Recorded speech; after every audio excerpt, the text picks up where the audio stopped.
સત્યના આચરણ વગર જેને ડગલા નથી માંડ્યા એવા કુળની માલિપા આવો રાજા ઈંગારા જેવો પાકવાનું કારણ શું છે? એમાં આપણી ભાગવતની કથા કહે છે કે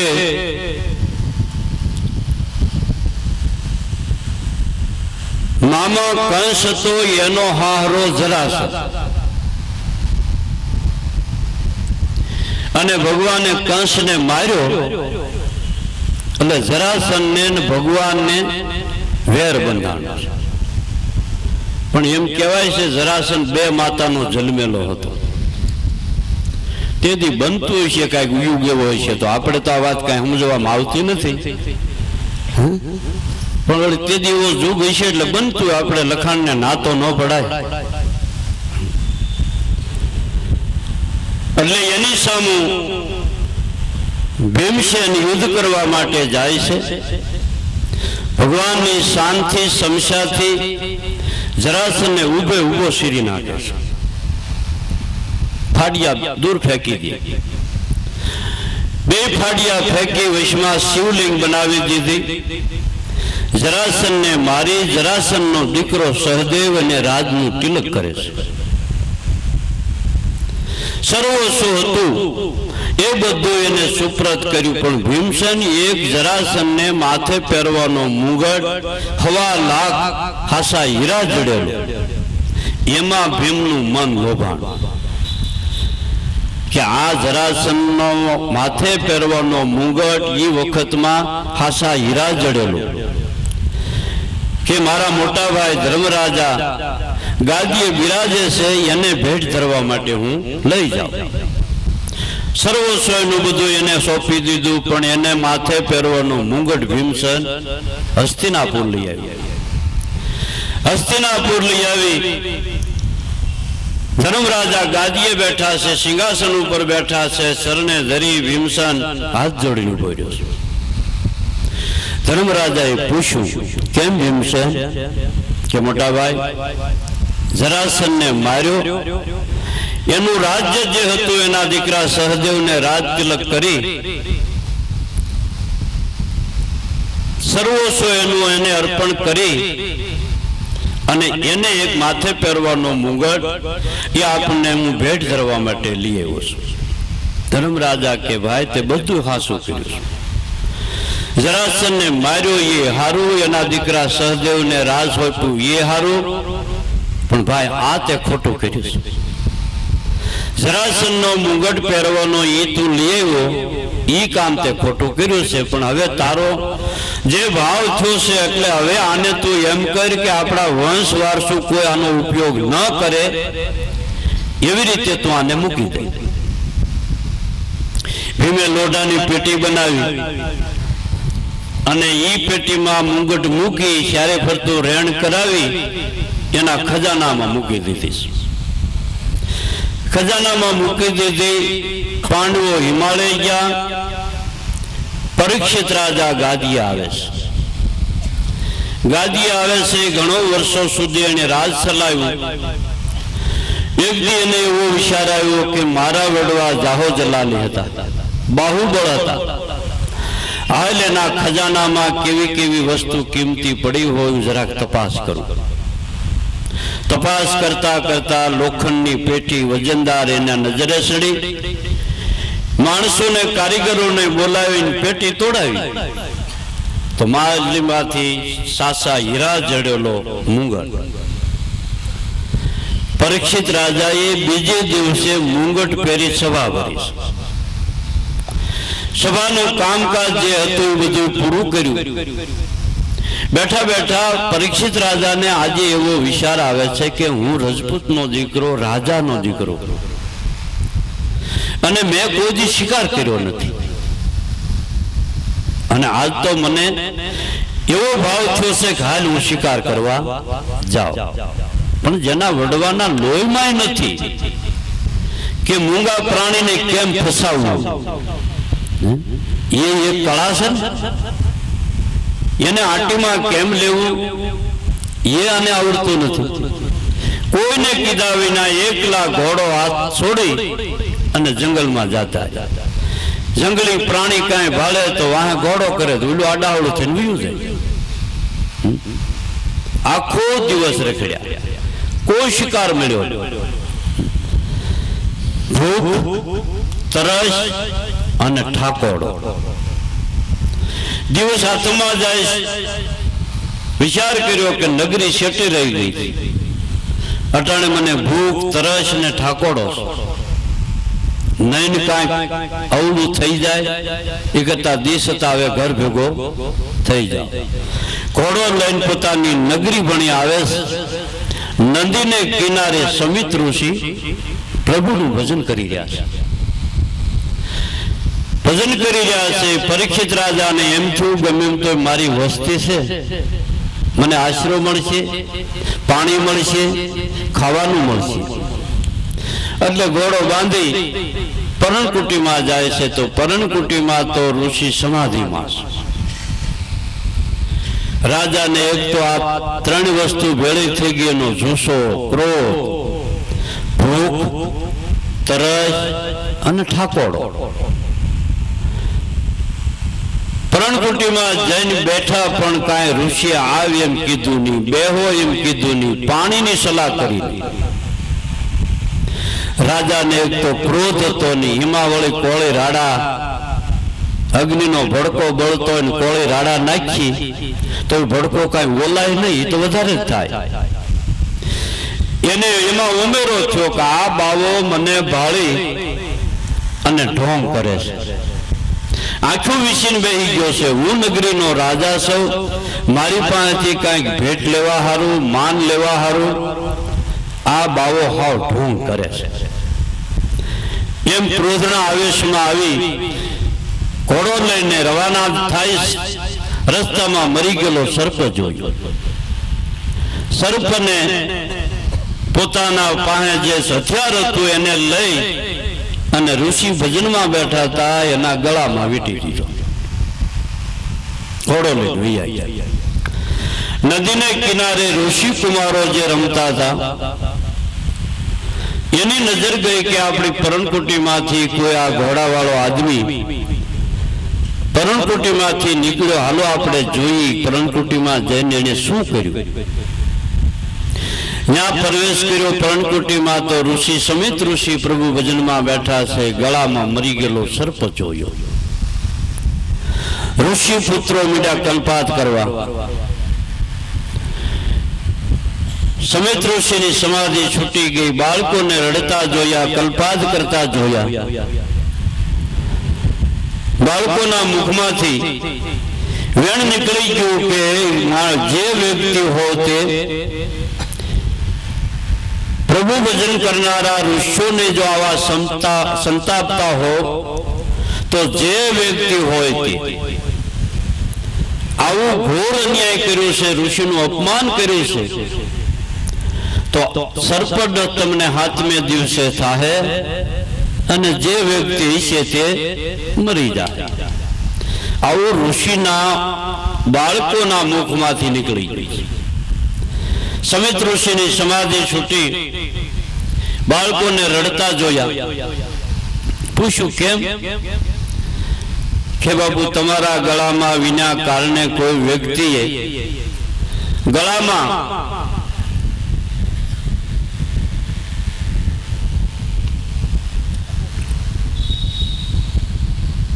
મરી ગયેલો સાપ નાખ્યો તો આપણે એનું શું બગાડ્યું? હવે સમિત ઋષિએ સમાધિ લીધી. સમાધિમાં જોયું તો હસ્તિનાપુરનો રાજા છે. સમાધિ છૂટી ગઈ.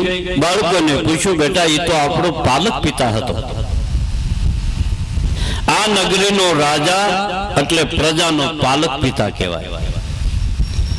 એ નગરીનો રાજા હતો એ તો આપણો પાલક પિતા કહેવાય. તમે કાંઈ કીધું નથી ને? ના, અમે બીજું કાંઈ નથી કીધું, પણ અમારા મોઢામાંથી મુખમાંથી વેણ નીકળી ગયું. હે રાજા, જે તે હો તે આવો ઘોર અન્યાય કરનારો જે વ્યક્તિ હોય તે હાથમે દિવસે તમને સર્પડ થાય ને તમે મરી જાઓ. એમ અમારાથી સંકલ્પ થઈ ગયો છે કે કે તમારા મોઢામાંથી સંકલ્પ થયેલો મિથ્યા નહીં થાય. આપણે તો સાધુ કહેવાય. આપણો ધર્મ આપણે બજાવવો જોઈએ. જાઓ બાળકો, તમે એને જઈને કહી દો કે તમને ઋષિનો શ્રાપ છે, તમારે બંદોબસ્ત કરવો હોય કરી લેજો. ઋષિ કુમારો જાય છે, પરીક્ષિત રાજાને જાણ કરે છે કે મહારાજ, તમારાથી કોઈ સાધુનો અન્યાય થઈ ગયો છે, સંતનો અન્યાય થઈ ગયો છે, તો એને શ્રાપ આપ્યો તમને કે 7મે દિવસે તમને સર્પદંશ થાય, મરી જાય. પાંડવોના વંશનો છે. તરત જ ખબર પડી ગયો, મેં શું કર્મ કરી નાખ્યું, આવી મારી મતિ કેમ થઈ. તરત જ રાજપાટ છોડી નદી કિનારે જે ઋષિ મુનિઓ હતા બધાને જૈન દંડવત પ્રણામ કરીને ઉભા રહે. પરીક્ષિત રાજા, સાંભળો મહારાજ, મારી વાત સાંભળો કે હું નગરીનો રાજા છું. મારાથી કોઈ ઋષિનો અપરાધ થઈ ગયો છે, ઋષિનો શ્રાપ છે, તો મારે શ્રાપ મિથ્યા નથી કરવો, મારે આયુષ્ય નથી જોતી, પણ હું તો એટલા માટે આવ્યો છું, 7મે દિવસે મને સર્પદંશ થાય અને અંતિમ શ્વાસા મારા સુધરે એવો મને યોગ્ય માર્ગ બતાવો. ઓ રાજા, ક્યાં બાત હે ભાઈ, આખી જિંદગી વહી ગઈ છે તો હજી સપને આવ્યો નથી, અને તારે હાથ જમણમાં મુક્તિ જોઈ છે. ચલે જાઓ, ચલે જાઓ. જ્યાં જાય ત્યાં જાકારો મળે. ભાઈ, આ ભેદ કોને સમજાય કે 7 દિવસની માલિપા આપણું મુક્તિ થઈ જાય, કલ્યાણ થઈ જાય. 3 પેઢી જેને તપ કર્યા છે તે તો ગંગા ઉતરીશ.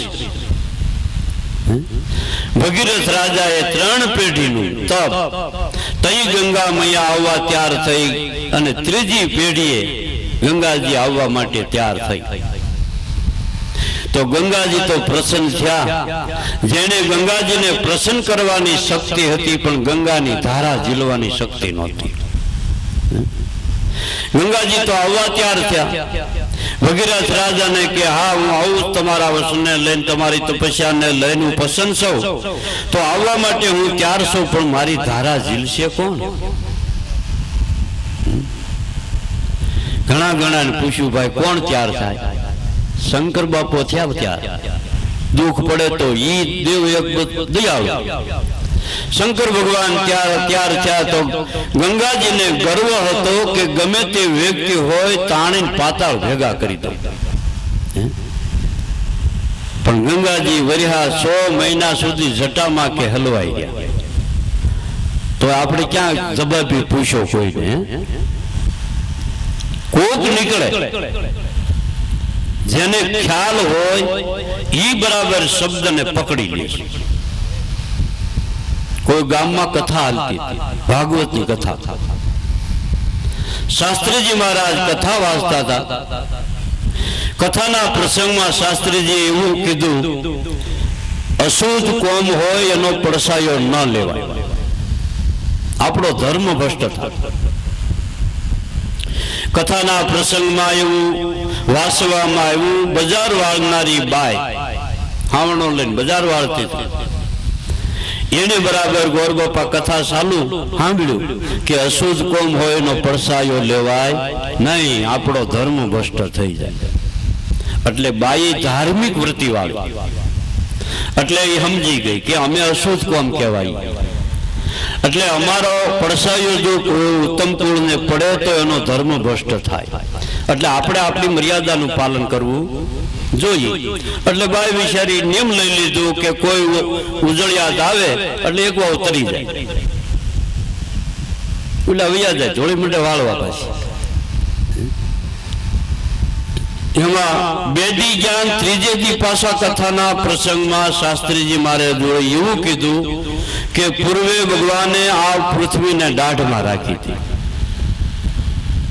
યાબાઈ સાંભળ્યું કે મારા પ્રમદી એમ કહેતા હતા અશુદ્ધ કોમનો પડસાયો ન લેવાય, અને આજ ગોરજી એમ કહે છે કે ભગવાને પૃથ્વી દાઢમાં રાખી હતી. તો આનો જવાબ લઈ આવ. હાવણો મેલીને ગયા, હાથ જોડીને ગયો. હે દાદા એક પ્રશ્ન છે, આજ્ઞા આપો તો પૂછું. દાદો શું કરે, નાય પડા નહીં, કારણ કે આપણી જેવા આંબળિયારા બેઠા હોય, ઢીલું પડવા દઈ નહીં. એટલે ગોરબાપા બિચારા કે બોલ ભાઈ બોલ, કે તું તારે. કે દાદા તમે પ્રમદી કથાના પ્રસંગમાં વાસવામાં એવું કીધું કે અશુદ્ધ કોમનો પડસાયો ન લેવાય, તો અમે તો અશુદ્ધ કોમ છીએ. એટલે મેં તો કાનની બુટી પકડીને તમારો ઉપદેશ બરાબર મેં પાલન કર્યું. એટલે એમાં તો મારા મનનું સમાધાન થઈ ગયું કે તમે જે વાત કરી એ 100% હાસી છે.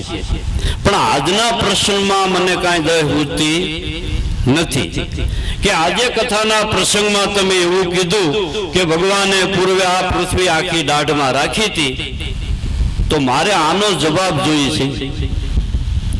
ભટ્ટમાળા ભટુડા આવડો કર્મા આડો, ભગવાને પૃથ્વી દાઢમાં રાખી હતી તેથી ક્યાં હતો ઢેઢવાળો, આનો જવાબ દે. હું જવાબ દેવો ભાઈ ગોર બાપાને? માલિપા કે તોય દત અને બારો હતો એમ કે તોય દત. કારણ નકરું વાંસન જ્ઞાન છે ને આપણને બાંધે જ રાખે, બાંધે જ રાખે. રાહત નથી, આપણને તેમ લાગે ને કે આપણે તો જગ જીતી આવ્યા, પણ વાંસનના દોરડા જીવને બાંધે છે. પણ કોણ છોડાવે છે? खड़ा है मालिक मैदाने नजर नहीं आता, किसको उठा ले हाथ आलम से तो मिला दे जिसका जीसा. सड़क शैताने घेरी लिया है जिसको पर्दा, गुरुगुम शस्त्र लेकर तो हटा ले जिसका जीसा. गुरुगुम नामનું હથિયાર સિવાય આ બંધન કોઈ કાપી શકે એમ નથી. કારણ કે વાંસન જ્ઞાન જો પૂરેપૂરું ન સમજાય તો આપણને આપણને બાંધી લે. હાથે બાંધે છે અને પગે બાંધી લે. હે હાથે ને પગે બંધાઈ ગયા પછી આપણે શું કરી લેવાના છે ભાઈ?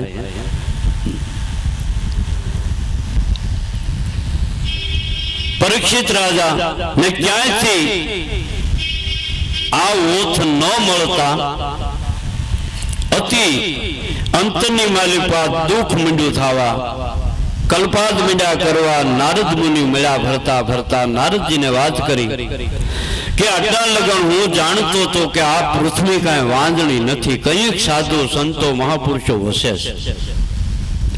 પણ મેં તો તપાસ કર્યો તો જ્યાં જોઉં ત્યાં ટોડા વાડી ફર્સ્ટ ક્લાસ બાંધેલી. આપણને એમ થાય કે ના ભાઈ બહુ સરસ કામ કર્યું, પણ વાડીમાં ડોકું કાઢીને ક્યાંય પાણી નથી. તો હવે આપણે આનું શું કરવું ભાઈ? નકરા ટોડાને શું કરવા આપણે?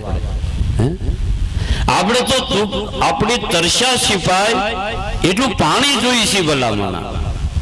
પણ ફર્સ્ટ ક્લાસ ટોડા વાળી વાડીયું અને ફર્સ્ટ ક્લાસ બાંધેલું કામ બહુ સારું, પણ પાણા જ્યાં ડોલ નાખીને ત્યાં કાંકરા ને કાદવ આવે છે ભાઈ, આનું કેમ કરવું? એ ઘણી ઘણી વાડીઓ મેં જોયું મહારાજ, પણ મારી તરસ્યા સિપાણી નથી, તો મારો જન્મારો આમણે મેળે જાહે? નારદજી કે ના ના ન જાય. હોય હોય ભાઈ, કે દયા કરો, કૃપા કરો, મને રસ્તો બતાવો કે આ તમારી ભાવના છે, તમારા અંતિમ શ્વાસા સુધારવા હોય એ માર્ગ જો તમારે જોવો હોય, માર્ગ પકડવો હોય તો સુખદેવ પાસે પૂગી જાઓ. સુખદેવ મહારાજ પાસે જાય છે. પરિક્રમા કરીને હાથ જોડીને ઉભા રહ્યા. મહારાજ એક મારી વિનંતી સાંભળો, જો મારે તમારી પાસેથી આયુષ્ય નથી જોતી, મને ઋષિનો શ્રાપ છે, શ્રાપે મારે મિથ્યા નથી કરાવવું.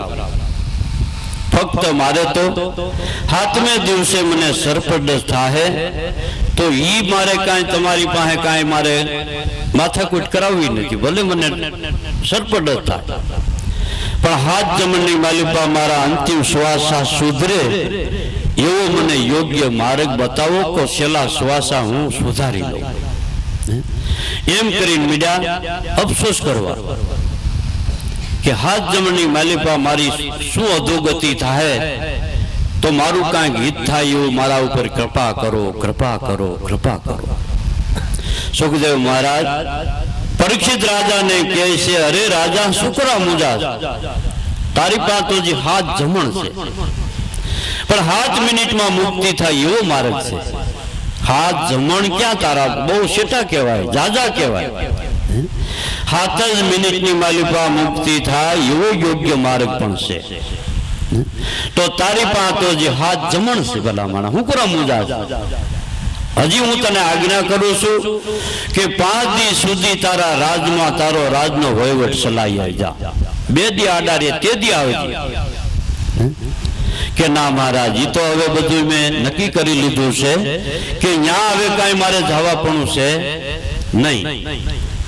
તો હાથ જમણની માલિપા પરીક્ષિત એકનો નહીં, આપણું બધાનું પરિણામ હાથ જમણમાં છે. 8મો તો વાર નથી, અને 8મો વાર છે એ દરેકનો ગુપ્ત છે.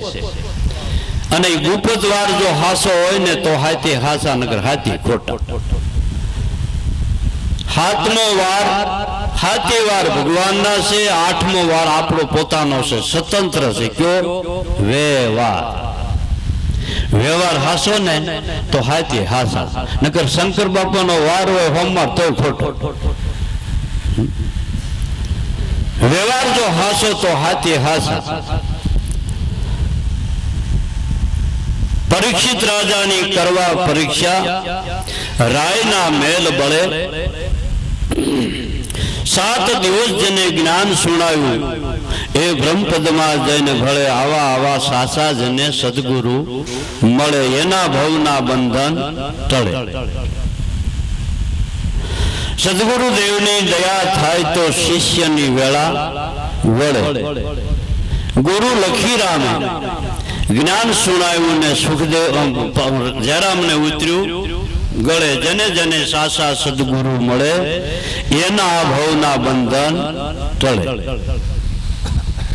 એ વસ્તુની પ્રાપ્તિ કરવા માટે જરૂર ભગવાન કોઈનો દુશ્મન નથી. પૃથ્વી ઉપરના દરેક ચેતન આત્માઓ ઈશ્વરના બાળક છે. ઈશ્વર આખી જગતનો પિતા છે. તો બાપને ઘીરે જવા માટે આપણને કોની રોક્યા છે? જ્યાં આપણા બાપની ડેલીમાં ગરવે આપણે જવું હોય તો આપણે કોઈ ભાઈ ચિંતા હોય, રાતના 12, 2, 3 જે થયા હોય સમય, એવા ટાણે આપણે ધબધબાટી બોલાવતા જાય છે. કારણ કે બાપને ઘેરે જવું એમાં આપણું દિલ સોરાય છે ને. તો આખી સૃષ્ટિના જીવનો પિતા એક ઈશ્વર છે. ઈશ્વર આખી જગતના જીવનો પિતા છે. તો ભાઈ આપણે એને ઘેરે જવા માટે આટલું બધું આપણને શું બંધન છે? કે બંધન છે આપણી ને આપણી વાસના. 3 પ્રકારની વાસનાથી આખા જગતના જીવ બંધાયેલા છે. શાસ્ત્ર વાસના, વિષય વાસના અને લોકાસના. આ 3 પ્રકારની વાસનાથી આખા જગતના જીવને બંધન કરી લીધા છે. 3 વાસનાના બંધન કઈ છોડી હતી કે ભગવાનના પદને આપણે પામી શકીએ? એ અંધારામાં જે કાંઈ મહેનત કરીએ છીએ, અંધારું ઉલ્લેસીએ છીએ, એ દ્રષ્ટાંત રૂપે દાદાશ્રીએ ભજનમાં કીધું છે ને, અસરત દેખાય અમને આ દુનિયામાં.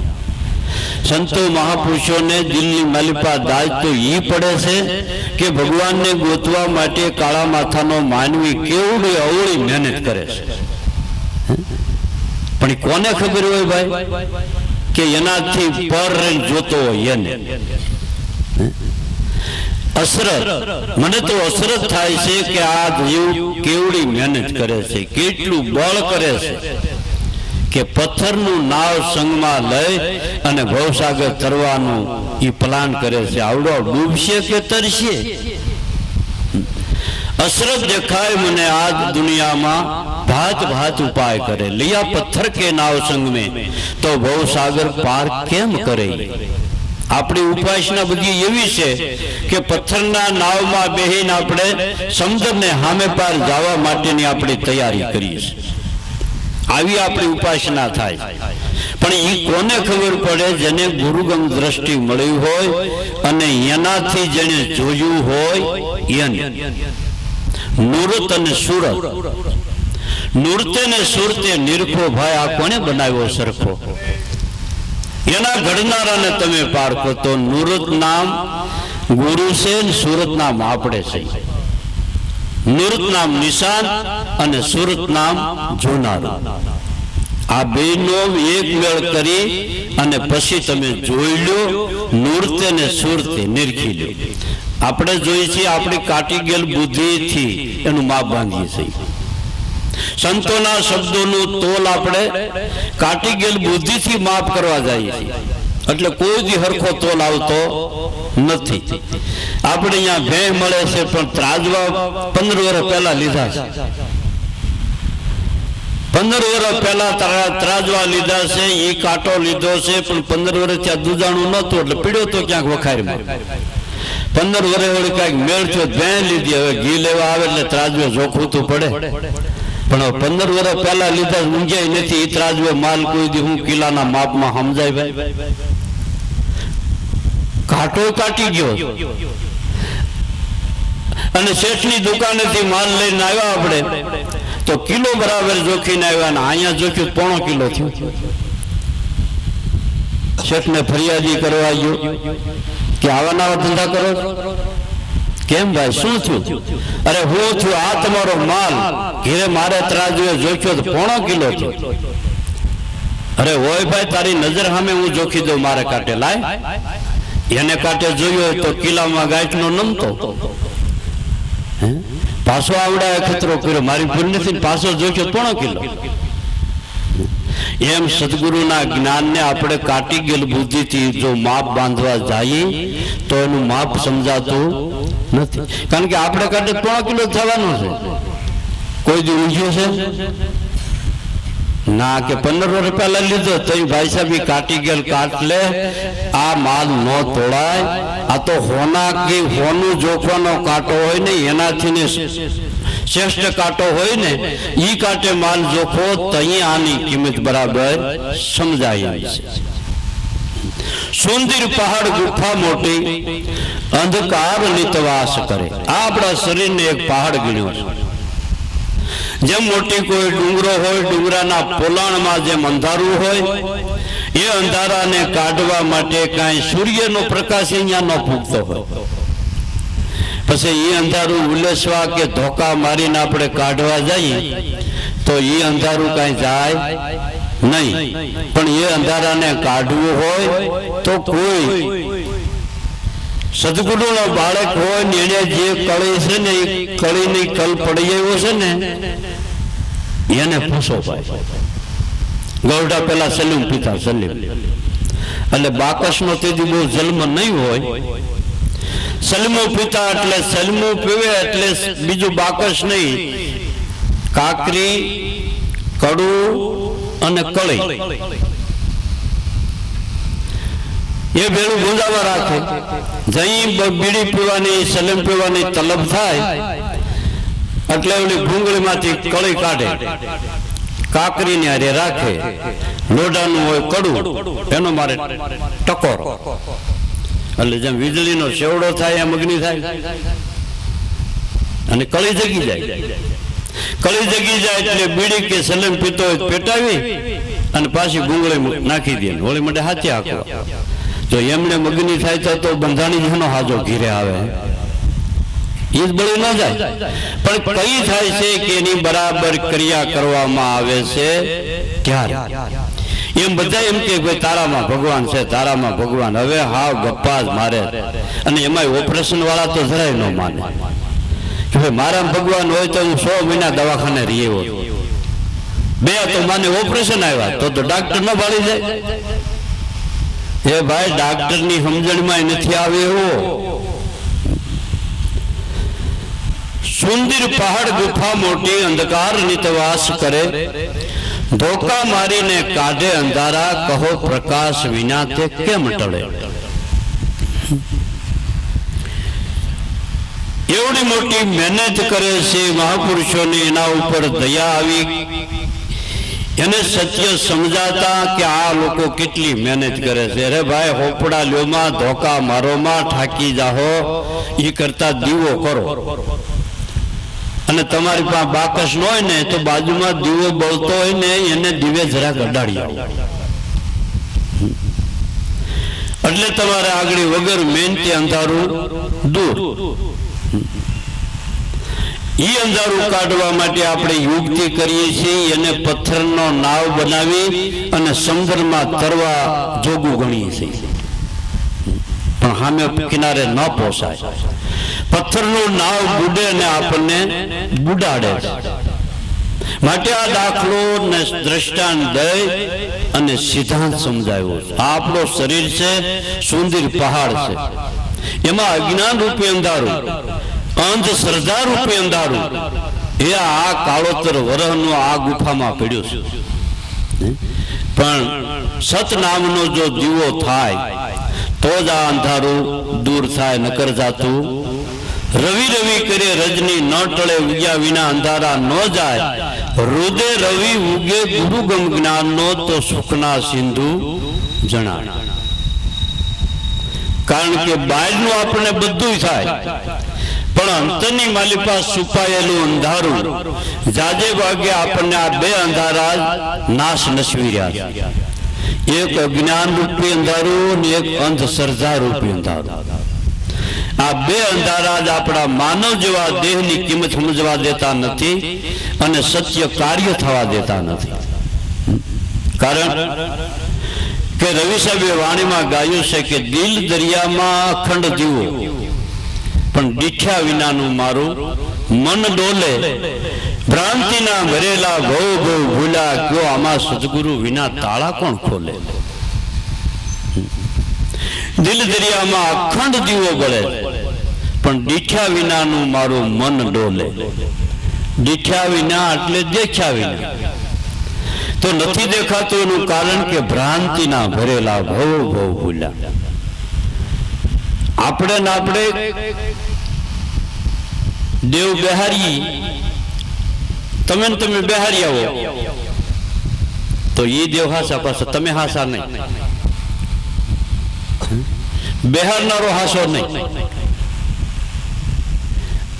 આપણે ને આપણે બધું કરીએ ને, મંદિરની મૂર્તિ આપણે કોઈ શેતને જ ઘડી હોય, લઈ આવે તો ઈ, એની વિધિ કરે તો ઈ, એને બેહારે તો ઈ, વાઘા પહેરાવે તો ઈ, અને સેવા પૂજા કરે તો ઈ, પાછો માગે તો ઈ.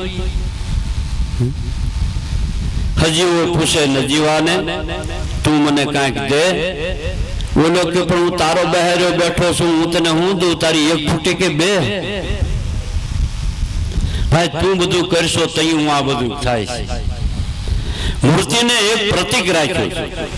ઋષિ મુનિઓએ નકશો દોર્યો કે ગમે મંદિરમાં જાઓ તો આપણે અભણ હતા, અજ્ઞાન હતા, પણ નકશો જોઈને આપણને તરત જ ખ્યાલ આવી જાય કે ભગવાન કેવા હતા.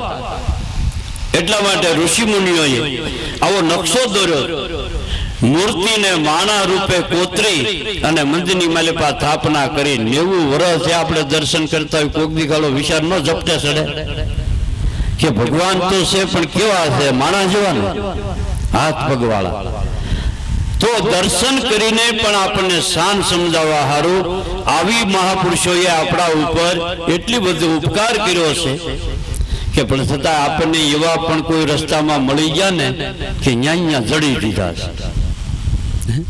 આનાથી ઓછું કાંઈ છે, આનાથી શ્રેષ્ઠ કાંઈ નથી. ભાઈ બસ સાંજ સવાર તમે ધૂપ ધુવાડો કરો, ભગવાનની સેવા કરો એટલે ઘણું બરાબર છે. રસ્તો તો સારો બતાવ્યો, પણ અનુભવમાં લાવવાનું હતું ઈ શીંડું બુડી દીધું. ત્યાંથી હવે આવજા કરાય એવું નથી અને ઓલું કાંઈ મટે એમ નથી. માટે આ મહાત્માઓ આપણને શાન કરીને સમજાવે છે. સુંદર પહાડ ગુફા મોટી અંધકાર નિતવાસ કરે, ધોકા મારીને કાઢે અંધારા, કહો પ્રકાશ વિના તે કેમ ટળે. પણ હનો મટવો જોઈને ભાઈ, હનો મટતો નથી. એક નગર શેઠ જાહોજલાલી, એના દીકરાના લગ્ન થયા.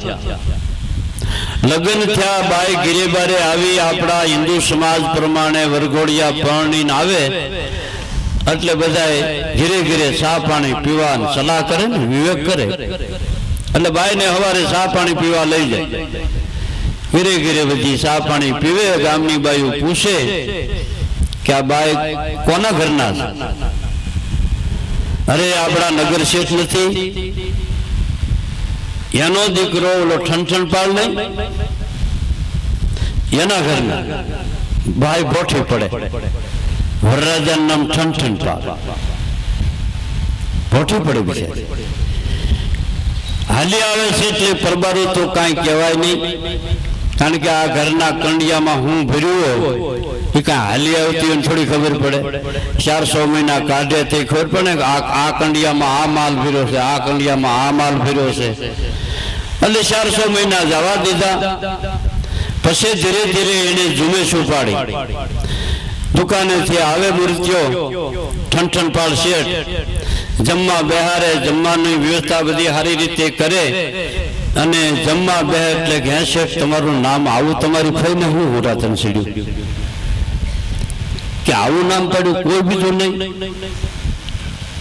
ઘણા નામ આપણા હુલામણા છે પણ આવું.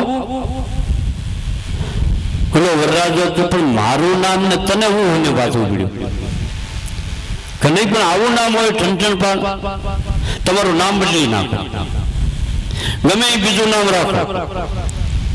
કે પણ તું વાત કરશો, આ નામ તો રજીસ્ટર થઈ ગયેલું છે, હવે બદલે એમ નથી. કારણ કે આ નામે તો વિદેશમાં ઊંડિયામણ હાલે છે, એટલે બદલે એમ તો નથી. કે પણ તો મારે રહેવું નથી.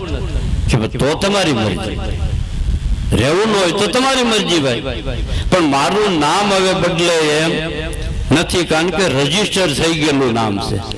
એટલે એ નામ બદલે એમ નથી. તમારે રહેવું ન રહેવું એ તમારી ઈચ્છાની વાત.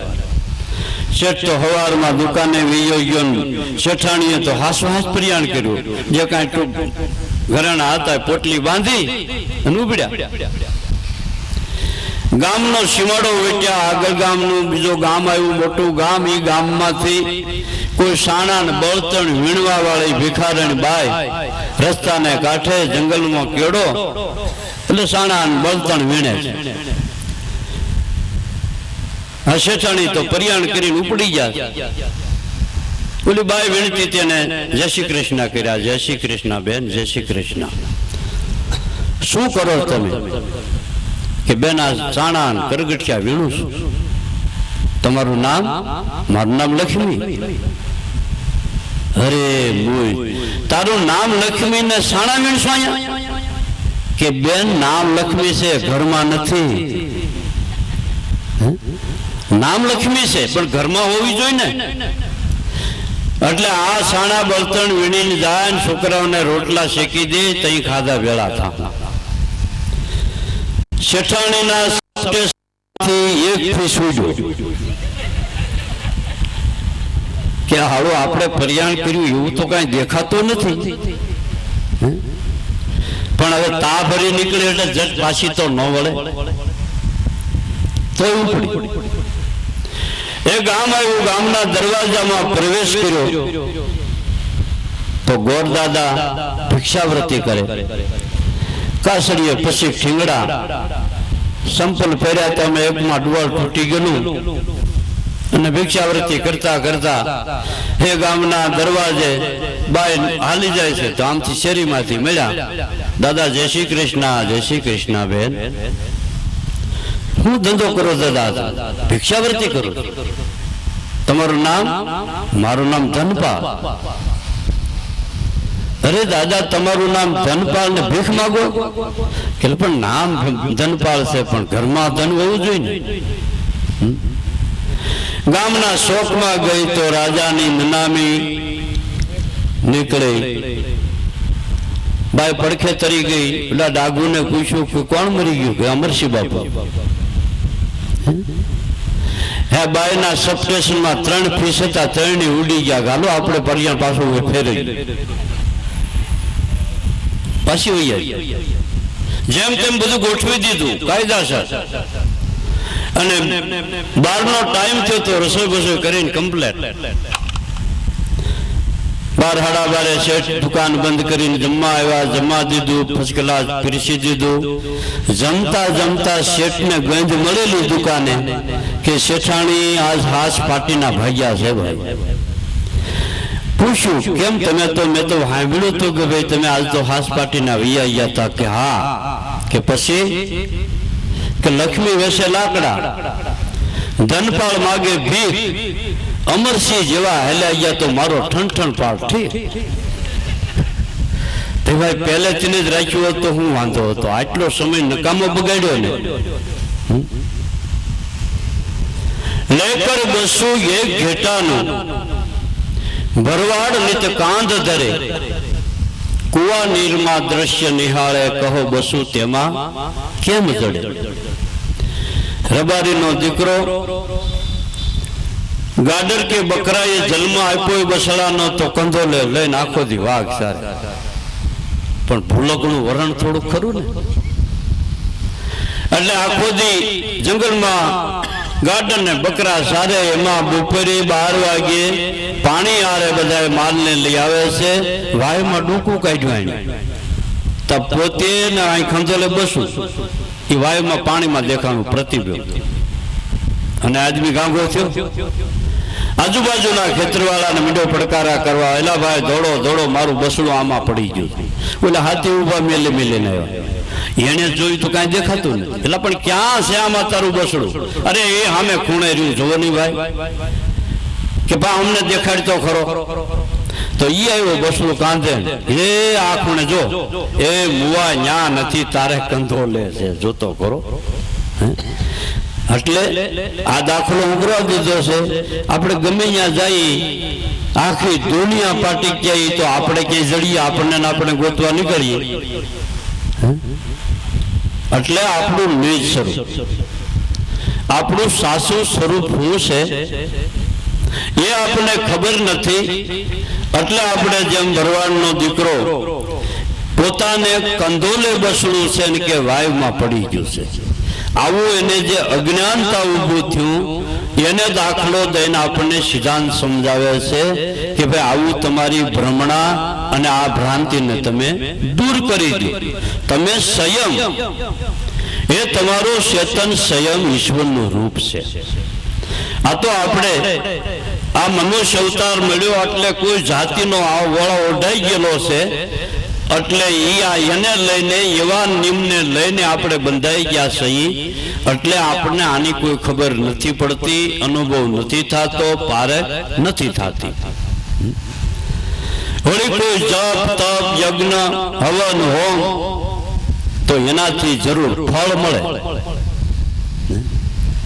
નરસિંહ મહેતાએ પદમાં ગાયું છે, પુણ્ય કરી અમરાપુરી પામ્યા અંતે 84 માય.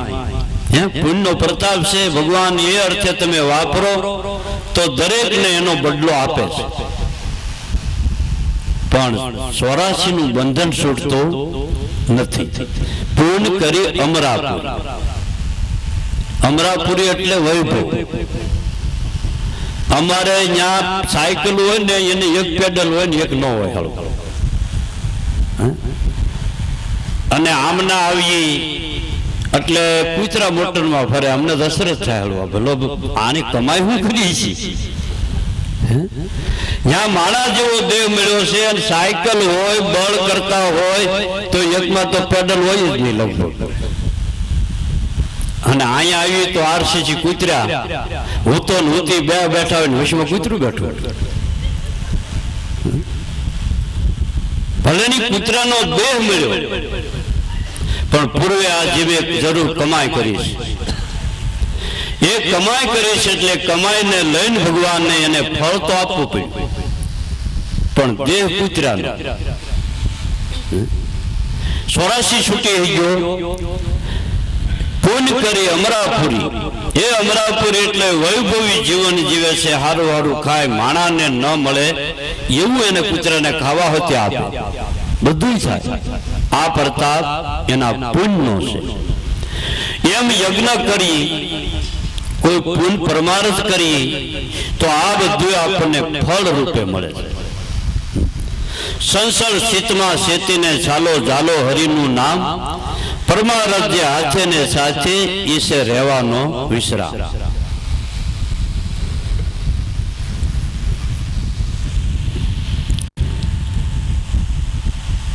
દાન્ય પુણ્ય યજ્ઞ કરે તો કર્મ કરે એવા ફળ મળે, પણ આપ સ્વરૂપની ઓળખાણ વિના કહો મોક્ષ પદમાંથી કેમ મળે?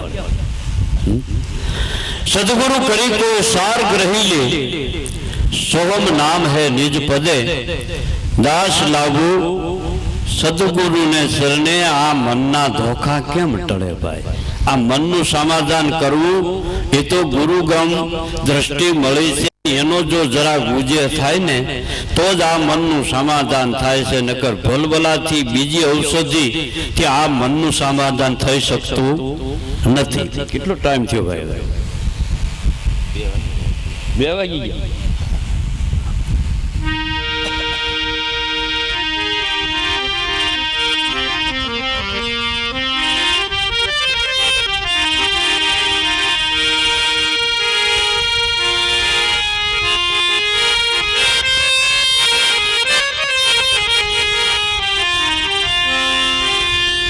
મારા ગુરુજી પધાર્યા મારે આંગણે.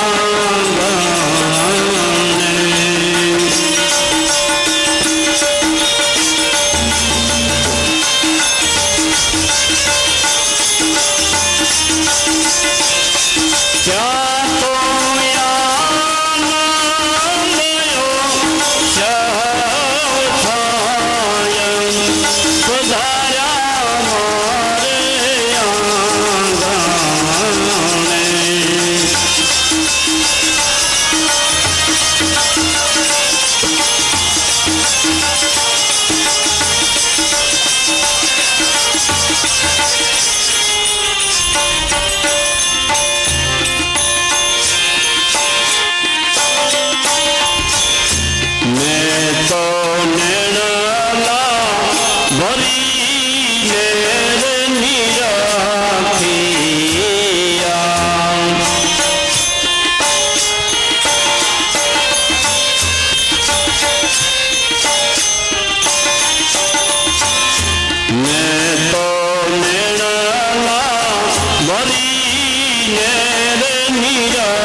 પધાર્યા મારે આંગણે.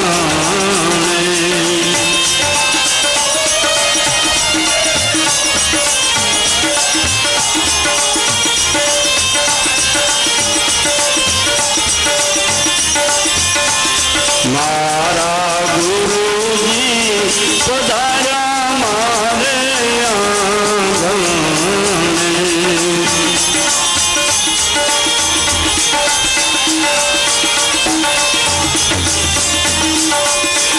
ત્યાં તો આનંદ થાય પધાર્યા મારે આંગણે.